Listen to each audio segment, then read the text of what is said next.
Napakaganda na umpisahan natin itong araw na 'to na nagpapasalamat sa Panginoon. Panginoon, maraming salamat sa bagong pagkakataon na ako'y muling binuhay ninyo. Bagong pagkakataon na magsisimula ulit ako. 'Di ba? Bagong pagkakataon na makakasama ko muli ang pamilya ko at marami akong matututunan, marami pa akong magagawa para sa iyo, 'di ba? And maganda po na isama natin sa routine natin na pagkagising natin sa umaga.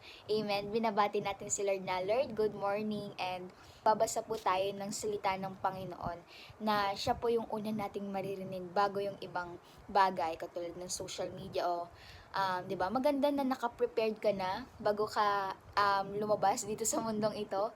Amen. Para lumaban. Amen. Kasi you know na yung salita ng Panginoon, ito po yung sandata natin. Amen. Sa anumang gagawin ng kaaway ngayong araw na to, marami naman siyang atake. Pero yung salita ng Panginoon, ito yung